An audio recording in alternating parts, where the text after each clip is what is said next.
I'm going to be doing a product review comparison video, kind of first impressions on the Scag Vride2 and then a 1,000-hour review on the Ferris Z2. So let's go ahead and get into it. This is a 2022 Scag Vride2 with a 37 horsepower Vanguard engine and a 52-inch Velocity Plus deck. This is a 2019 Ferris Z2. Vanguard engine, EFI, 28 horsepower, 52-inch ICD deck. Now, I'm going to start with the Ferris and talk about it a little bit before I move to the Scag, but I'm going to address a couple things, at the same time as I walk through. So I'm going to go ahead and talk about the cut quality on both of these machines. ICD deck, Velocity Plus deck. They both cut extremely well. I don't hardly notice any difference in it in terms of, power and the actual cut quality. Ferris does leave a little bit more laying on top of the grass, and when it is a little dewy out or wet, it will clump a little, but in terms of the actual cut quality, it's right up there with the Velocity Plus. This line over is cut with the Scag, and this white line here this way is cut with the Ferris. So as you can tell, they just flow. You can't really tell any difference in terms of cut. If you had two of them on the same lawn, you can't tell. But that one throws less clumps when it's wet. Now, that's about all for, comparing them at the same time. So I'm going to dig into the Ferris a little bit. This one's got the oil guard system where they preach 500-hour oil changes. Now, I don't really believe in that. They had preached it when this mower first came out, that 500-hour oil changes are the new normal. You're going to want to switch to this. You're going to want everything on an oil guard system because you can change them once a year or whatever. You don't even need a braking oil change, is what they said. I didn't find that to be true. I monitor my oil like crazy, and just from color and kind of texture of it, it was consistently looking like it needed to be changed at 150 to 200 hours, which is still good compared to 70 to 100 hours on the standard oil system. So for me, it's the ease of changing it, not so much the longevity of the oil life is what I like on it. I like where all of the grease fittings are. Super easy to get to. You really don't have to look for them. They're kind of wide out in the open, and they get grease because of it. So this rear end suspension, I guess, a platform suspension, I guess is what it's called, is really nice. Specifically when it was kind of new. It's got some age on it now, and it does wear out a little bit. I feel like that spring has stretched a little and caused me to have to adjust this to kind of get a more consistent ride on where it was, which is not a big deal. This mower has 1,000 hours on it, so there's some wear and tear stuff like that's just going to happen. We've got, if I can get it to show, 1,050 hours.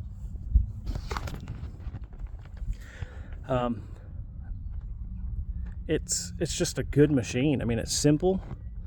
Cuts great, easy to maneuver around. I'd say the biggest plus on this thing for me is the ease of maintenance. Like I mentioned before, it gets maintained because it's easy to maintain. I've had Gravely in the past, and it's I think a decent mower as well. But compared just a V-Ride Gravely, Ferris, this blows it out of the water in terms of ease of maintenance. Now, I'm gonna get to the tower here. Everything on this tower just flows and is so natural to your deck height adjustment, your parking brake, your key, your PTO. It's just simple, intuitive, I guess is the word I'm looking for. It's just wherever you want to naturally go, it's there. I'm going to move to this tower for a minute. I do like the parking brake here. However, I am not a fan of the deck height adjustment. You can kind of look and lean to see where it is. But for the most part, if I don't check it before I get on the mower, when I'm dropping the trailer gate, I have a hard time remembering where it is and even just looking where it is. Sorry, big truck. This deck height adjustment, it's fine to look over the tower when you're cutting, 2 inches, 2.5. But most of these fescue lawns, I'm cutting at 3 3/4, 4 inch, 4.5, and that's just really hard to see back up through here. You really just have to bend over and look, which isn't a big deal, but I think the little things matter. This one is set up to have a bagger system on it, which is a plus on this mower because not all manufacturers have that option. Now, this mower sits at just over 100 hours. It's got 116.9, so 117 is what I'll just go ahead and round up. I've already had to get a new engine on this mower. I had a rod thrown in the previous 37 about 3, maybe 6 hours ago. And yeah, it's kind of a disappointment to put a brand new engine on a brand new mower. It happens. It's not ideal, but it's cards you're dealt, so you have to live with it. Now, this mower had a bunch of other little things wrong with it within that time frame of 100 hours. I don't think this mower was greased at all coming from the factory, or greased at all coming from the dealer. Front casters seized, all 3 spindles seized and were replaced under warranty, as well as the engine was replaced under warranty.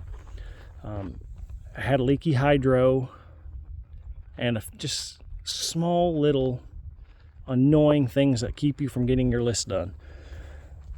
I had reached out to Scag. I had some concerns about it, and they didn't give me the best of answers. They essentially told me, hey, we get it, you're having problems, sorry.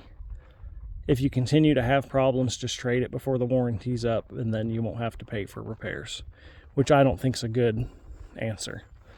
It might have been an honest answer, but I don't think it was a good answer. I really wish they would have worked with me a little bit more, maybe, extended the warranty out or do something, to kind of make up for this mower sitting in the shop for 6 months, waiting for this stuff to be done to it. This mower has given me very little trouble. Like I've shown, it's got 1,000 hours. And the only thing I've replaced on it was a clutch. And I think it's been through 2 deck belts. That's it. What kind of mower happened? What kind of mower does that? And I know it's nothing special that they're doing. You just get a good mower every once in a while, and sometimes you get a bad mower. Doesn't mean they're bad mowers or the best mowers. It just comes down to, cards you're dealt, like I said. I'd give this mower an A, this mower a B. I had tried to order another one of these mowers, but unfortunately you cannot get them. So in place of it, I had ordered a grasshopper stander, which I'm excited to get. and compare to these two. So yeah, I might make a video on it too when that thing comes around. But yeah, that's kind of it for now. I'm sure I missed some things. You know, like I said, they're very similar machines. They both cut great. I don't think you can go wrong with either one. But if I had to go buy them again, and I'd get the Ferris. Mainly because I feel like they had treated me better. Not necessarily with this mower. With a 36-inch Z1, I had some issues with it, and Ferris was great. No questions asked. It was fixed. I felt like I got nothing but excuses from Scag or their distributor, whoever it was. I mean, I guess it's Scag. It's a representative of Scag. So for that reason, I would stick with the Ferris. But if you're looking for a mower that cuts great, has plenty of power, a commercial mower, I don't think you can go wrong with either of those. But like I said, I'd choose the Ferris.